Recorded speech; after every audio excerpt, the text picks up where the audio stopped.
Maserati is one of the most legendary automotive names. It evokes images of heroic racers competing head-to-head. Like so many automakers, its glamorous heritage wasn't enough to keep it from teetering on the brink.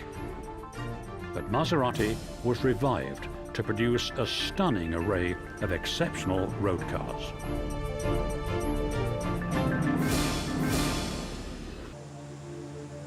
Maserati celebrated its 90th anniversary in the summer of 2004. The company organized a grand tour from Milan to Rome of 90 specially decorated Maserati Spiders and Coupés. One car for each year of the company. Very few car companies have survived this long. It was something to celebrate. The festivities began in Milan's magnificent central square, the Piazza Duomo. The cars were parked around the square under the shadows of the Gothic cathedral.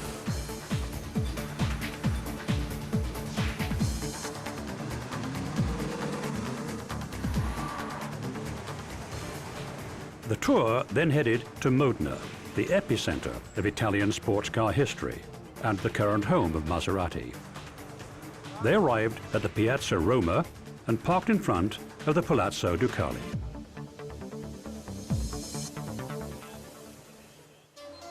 While being in Modena was a great treat for the participants, it kept getting better.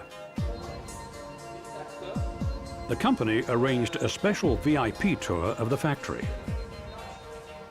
It was a thrill for fans who came from as far away as America to see where the cars were built.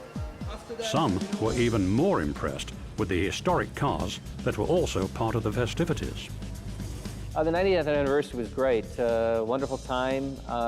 We actually, as a club, several of us got there several days early, and it was great seeing the cars. I've seen a lot of historic Maseratis in my time, but this certainly the largest quantity and largest variety of historic cars. The variety, the quality, the quantity, it was just mind-boggling. The tour continued on to Rome. As the cars paraded through the Eternal City and past the Colosseum, it was impossible not to think about history. While Maserati's 90-year span pales in comparison to the longevity of the Roman Empire, it's a remarkable story.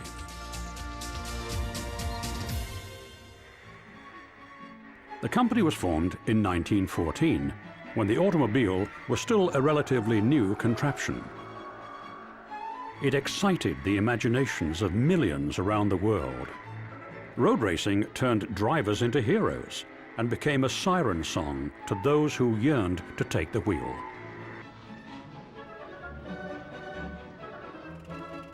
It was an exciting time. In Europe, cars were mostly for the wealthy, but young and industrious enthusiasts found ways to transform their passion into a vocation. The Maserati brothers were inspired by these machines. In 1900, they'd proudly shown off their first four-wheeled vehicle. Its single-cylinder engine wasn't very powerful, but it was a start. World War I erupted and derailed their ventures. But Alfieri Maserati was running a spark plug factory and planning their next automotive move.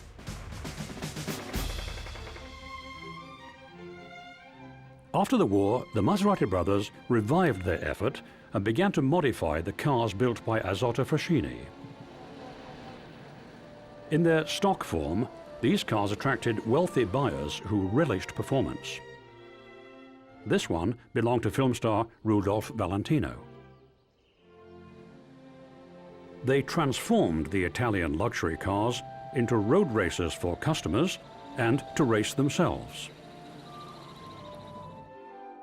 Emilio Maserati and Ernesto were being celebrated for their racing victories, and Alfieri was planning to build a car named Maserati. Another brother designed the company's distinct trademark, the Neptune Trident. Their first Maserati, the Type 26, was ready for its debut in April 1926. Its first outing was in the grueling Targa Florio road race in the hills of Sicily. The supercharged engine pushed it to victory.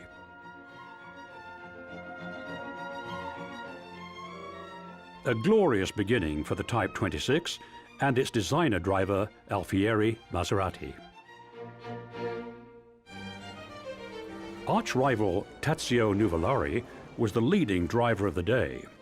Fellow members of Enzo Ferrari's Alfa Romeo team felt overshadowed by him.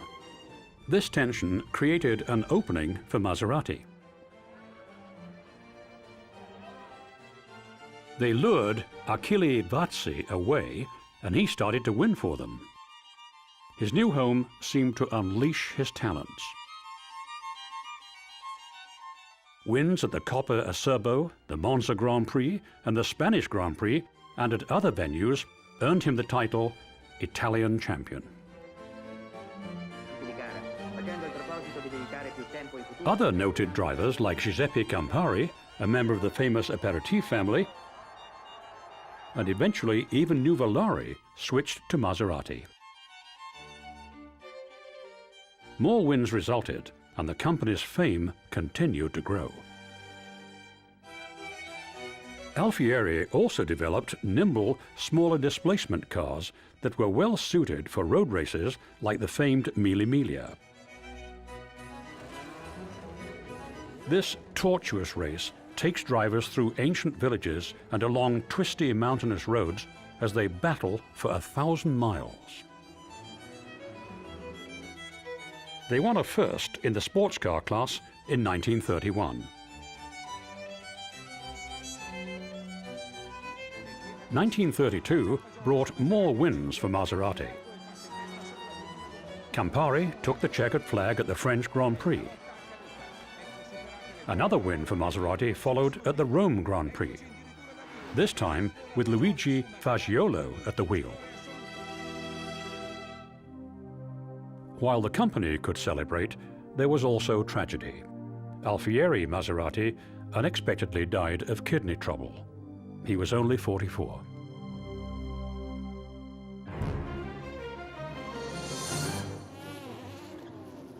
The arrival of a new breed of Grand Prix cars from Germany made winning difficult for Maserati.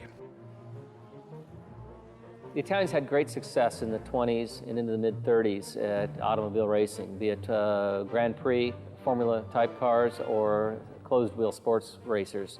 By the mid-30s, though, with the government-backed racing programs that the Germans had, it was making it more difficult for companies like Alfa Romeo and Maserati to compete. The Mercedes and Alta Union teams were formidable. Their new aerodynamic cars made everything else old-fashioned. Maserati didn't have the money or the number of engineers to compete against this juggernaut. Like many racing entities and families of that era, they were always on a shoestring budget, and it was very difficult for them to always get their cars prepped in time, fully prepped, etc. And they had to just do with what they could as best they could. And by 1938, it began to look very much like a good opportunity to sell Maserati. The company was in hock, and the remaining brothers turned to an industrial tycoon from Modena. They were bought out, but were given a 10-year employment contract. It was never the same.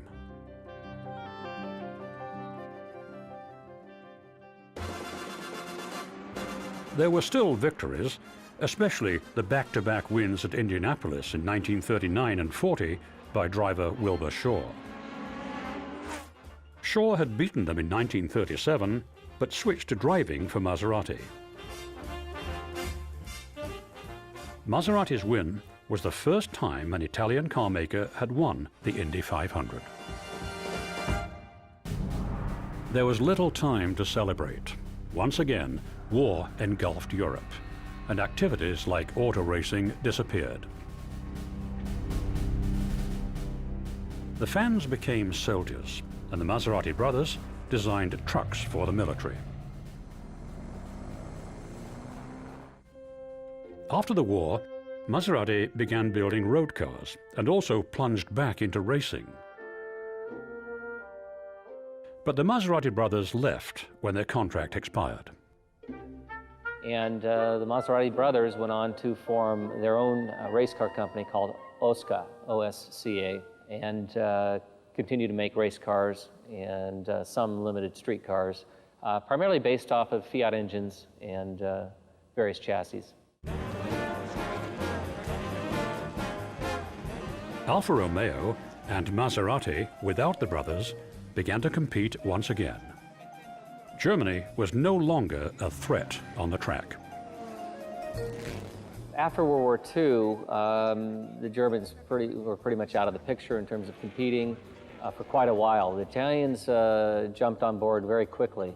It was quite amazing how the Italians, some Italians companies spent their time during the war preparing to go to race after the war, where the Germans were still fighting the war. Maserati launched an all-new car, the A6 GCS. It had a streamlined body with an offset engine. Albert Ascari drove the car to victory in its first outing at Modena, the company's new home.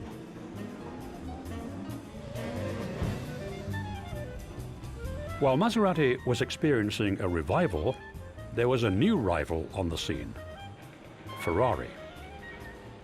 In 1947, Ferrari and Maserati started an all-Italian battle on the world's leading race circuits. In 1953, their new driver, Juan Manuel Fangio, came in second in the World Championship behind Ferrari. This helped to convince the company to develop a new racing car. The result, the 250F, started to win in 1954.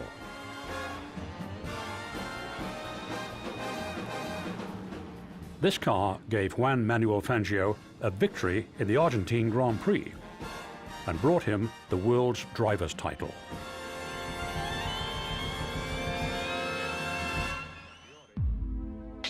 Maserati's Grand Prix efforts peaked in 1957, when Fangio won the Formula One driver's world title for the 5th time.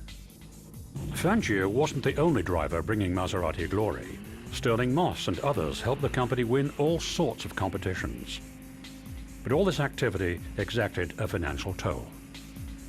Racing in Formula One was very expensive. Racing in the sports car series was very expensive. Maserati attempted to win both championships and almost pulled it off. The very last race of the season for the sports car closed wheel championship was in Caracas, Venezuela. Within the first lap or two Maserati cars took each other out. There were other mishaps, other accidents. So all 5 cars that were entered failed to finish. Ferrari took the championship, and several of the cars were even left behind.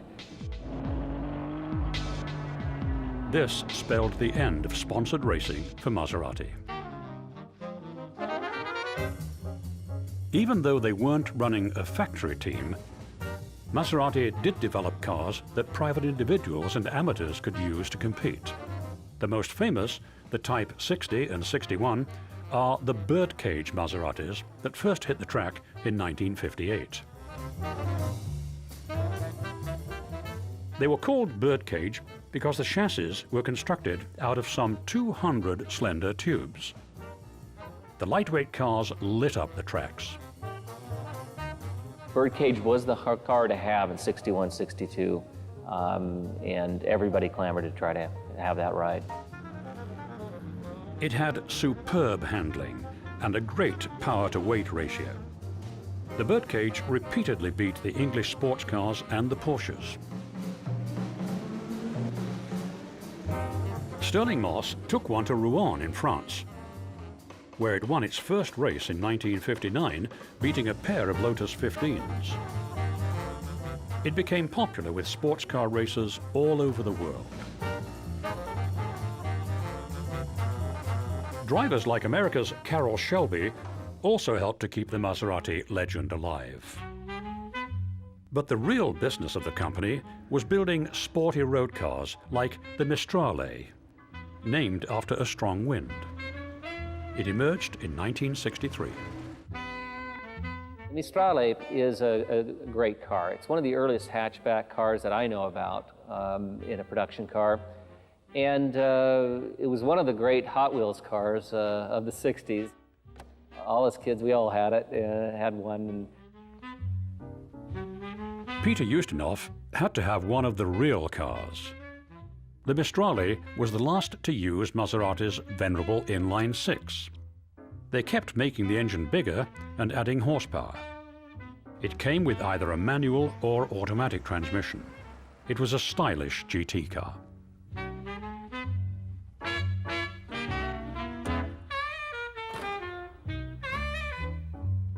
For people who wanted more room, Maserati made a limited series of four-seaters called the Mexico, released in 1966. It would seat 4 people in relative comfort and transport them in style. A lot of elegance, a lot of pizzazz, a lot of class. To me, it's the closest to an elegant Mercedes sedan or coupe of that same time period that Maserati made. Maserati also released a stunning coupe at the same time, the Ghibli. It was named after an Egyptian windstorm. It was a beautiful car, designed by Giorgetto Giugiaro.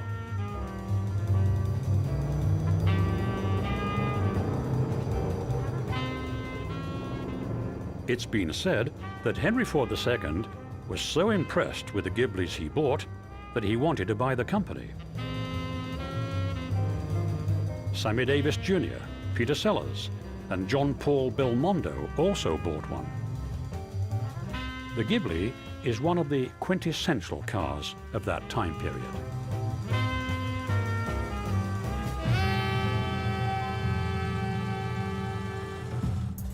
But the company's owners were getting tired of being in the car business and sold out to Citroën in 1968.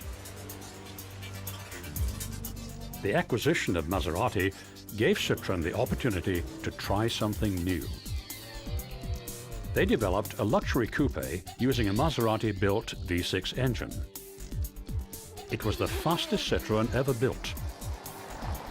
This was a French car with an Italian soul. Citroën's investment helped Maserati to introduce the Bora, its first mid-engine car, in 1971. In the early 70s, under the helm of Citroën, Maserati moved into the realm of the mid-engine car. And back then, if you were going to call yourself an exotic car manufacturer, you had to be building a mid-engine car. But this success was not destined to last. The pendulum was about to swing the other way.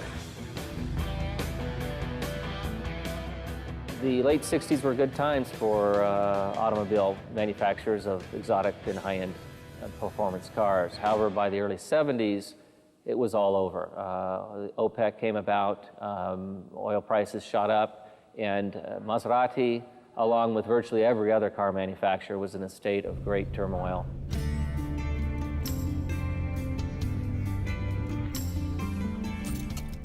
Citroën was also in trouble. It was sold to Renault, and the parent company walked away from Maserati. Eventually, with the help of the Italian government, Maserati was sold to Alejandro de Tomaso. When De Tomaso came along, he wanted to build something very different. He enjoyed cars that weren't as big and as grand. He liked some cars that were sporty and racy, but more diminutive. He himself was not a very big man, not a very tall man. De Tomaso introduced the Biturbo in 1981. This was a high-performance sedan. Maserati sold over 6,000 Biturbos. De Tomaso really hit a home run with the biturbo in some ways. The biturbo was out of the gate an extreme success. People clamored to buy the car sold very well. One could call it a poor man's Maserati or an everyday man's Maserati. It really went much more for a mass appeal market. It was much more reasonably priced than traditional cars, and yet still had exotic performance. In 1991, De Tomaso took the company back into racing with the Barchetta. He set up a special single-make series of races that highlighted the Barchetta. 6 races were held on Italian tracks in 1992 and 10 the following year, 2 of which took place outside Italy. Some of the cars were later equipped with headlights and other road gear, so they could run on the streets. When both De Tomaso's health and businesses started to have problems, he began to look for a buyer for Maserati. Fiat stepped in and bought Maserati in 1993. It put 50% of the company into a wholly owned separate entity, Ferrari. By 1997, 100% of the assets were shifted to Ferrari.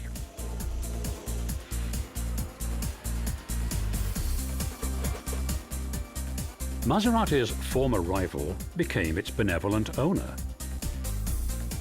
The mutual history and commonalities created a bond that helped Maserati begin to develop a fresh lineup of cars. Some thought it was strange for Fiat or Ferrari to buy a competitor and nurse it back to health. It's a really smart move on Fiat and Ferrari's part, because Ferrari is very protective of their marketplace. And though might like to build more cars and different models, they won't do that because they will lower the values of the Ferraris that they sell today. And so their ability to expand is now based on their ownership of the Maserati marquee. The first new Maserati to be distributed worldwide was the Spider. Launched at the Frankfurt Motor Show in 2001, its arrival was watched with great anticipation. Cars are great, they're reliable, they're comfortable, they're incredibly fast, and just wonderful cars to drive.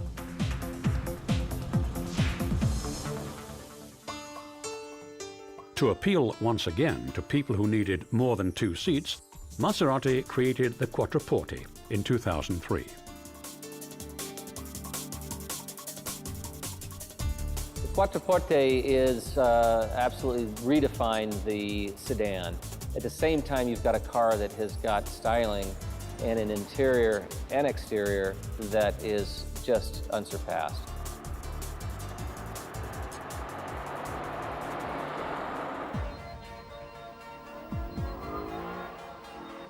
Other new cars in the pipeline, like the Grand Sport, made people believe that Maserati had been reinvented.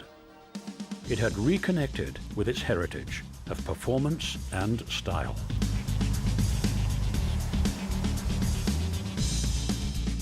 For over 90 years, Maserati has been creating exceptional cars for the road and the track.